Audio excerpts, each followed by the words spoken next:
This is the first of our 3-part series, morning, noon and night, and this is morning. So when you wake up in the morning, I think it's a really good idea that before you get out of bed at all, that you stretch a little bit, take your hands up over your head, point your feet forward, just stretch a little bit, see how you're feeling. And then, this is my routine now, so maybe not suitable, or maybe not be something you do, you may have other variations of it, but this is what I do on a daily basis when I get up in the mornings. So I sit on the side of the bed, and I'm going to do this actually sitting on my mat.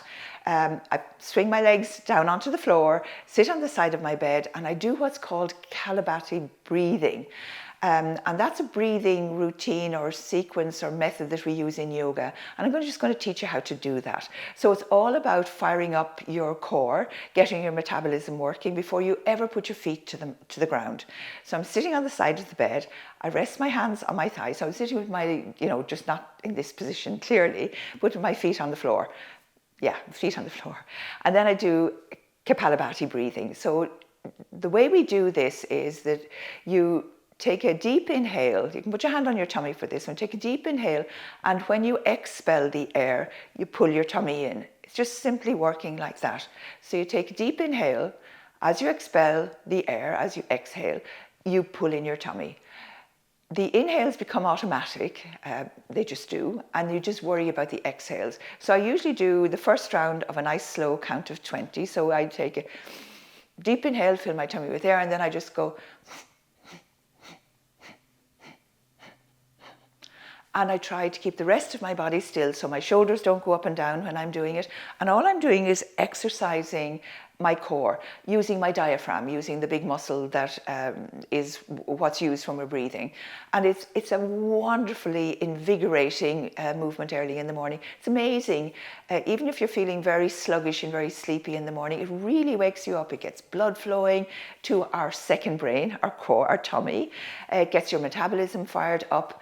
I find it really good early in the mornings. So I do 3 rounds of that, 10 or 20, a count of 20 each time, nice and slow. I take 3 or 4, maybe 5 breaths in between and settle down again and then do it again. So I'll go over it one more time.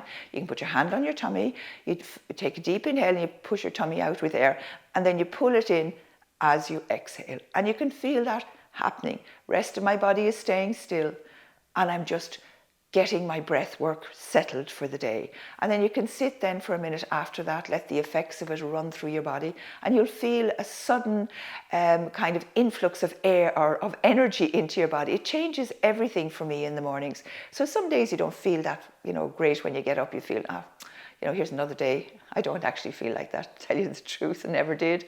But just in case you're feeling just a little bit under the weather, even if you've got a cold or something like that, I think it's a great energizing move first thing in the morning. Then I would usually rotate my ankles before I really take my body weight onto my feet. So I'm looking after my ankle joints before I do that. And sometimes I'm just, lifting my toes and putting them back down. This only takes a couple of minutes, 2 or 3 max. Then to the bathroom for your shower. So when you put the shower on, or before you put the shower on, I do what are called Jefferson curls.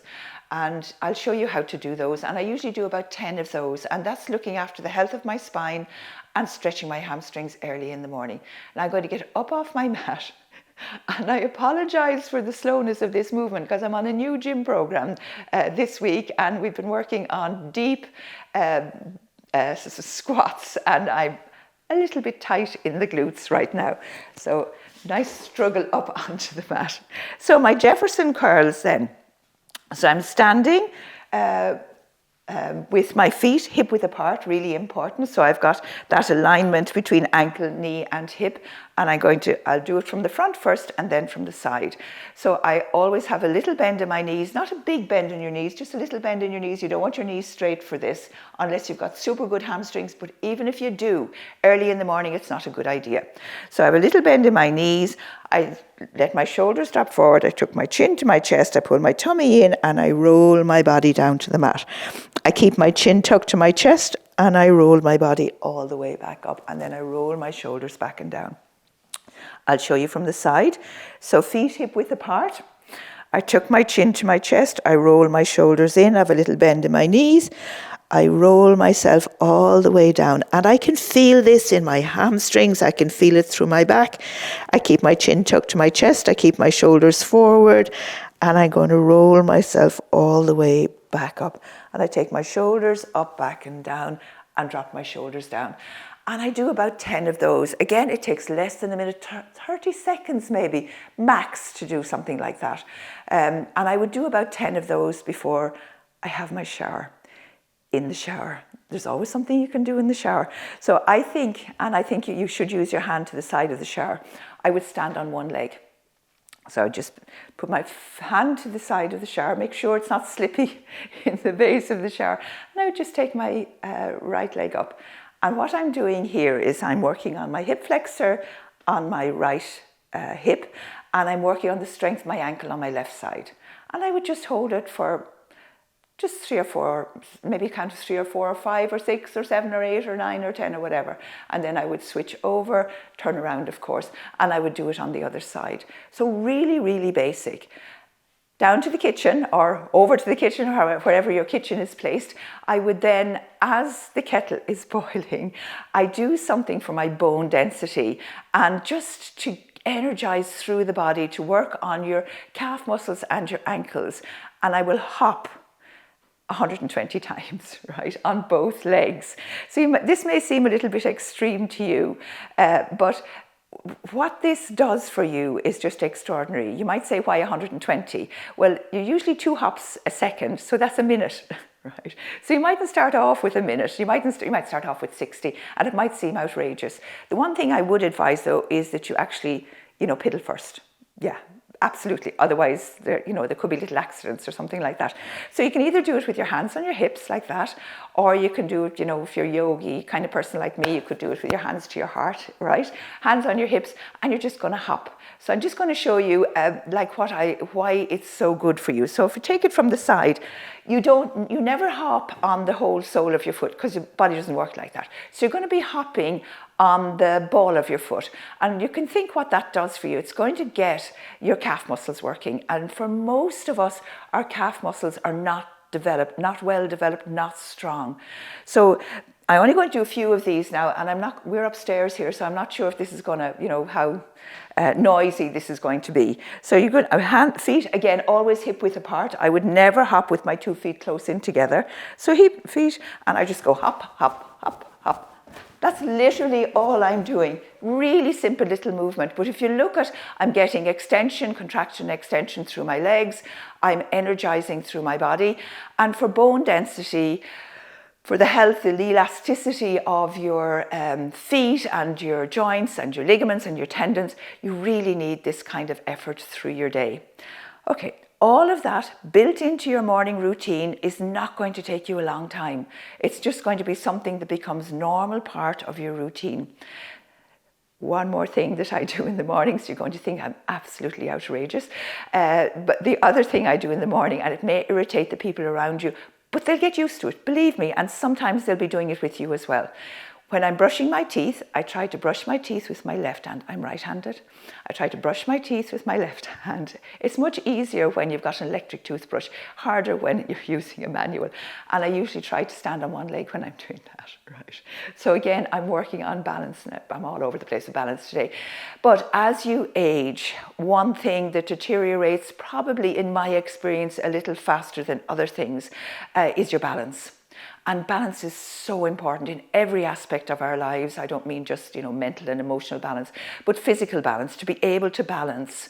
The reason it deteriorates, there's several reasons. One is eyesight, because to balance your eyesight, your hearing, all of those play a part.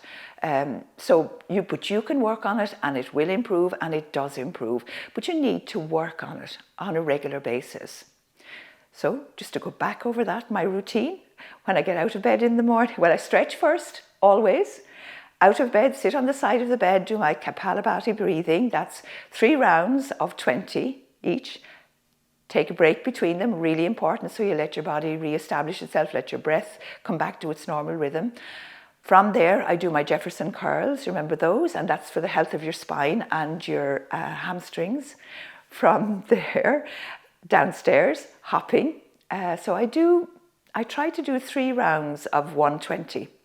You may start with just 60, half a minute, 30 seconds, whatever. It doesn't matter where you start, actually, because you're always going to improve at that. And you feel so much better when you do this kind of stuff. And I forgot about the balancing in the shower.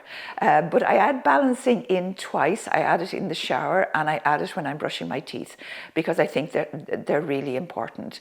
For me, balance, as I say, has been one thing that deteriorates quite quickly. And I climb in the mountains a lot, and balance is incredibly important. That you're not afraid that when you stand on one leg, that's going to give away on you, or you're not going to be able to find your center of gravity. So that's it. Something to build into your morning. It's not going to extend your morning routine by anything more than a couple of minutes. And it just feels so satisfying. So on a day when I'm really busy with study or really busy doing other things, and I know I'm not going to fit in any training, if I've done that in the morning, I feel like I'm set up for my day, I've energized through my system, and everything, as much as I can, is working as well as it can on a daily basis. And I do that every day. Probably sounds a little excessive to you, but when it becomes part of your routine, like anything else, our body loves routine, it loves pattern, it loves repetition, and you will really, really benefit from it. So that's our morning routine. And for the next one then, it's going to be what you might do during the day that might help with all of this. So fit it into your day whenever you can, and you'll feel your body thrive and be thankful for it. Okay, and I will see you next time.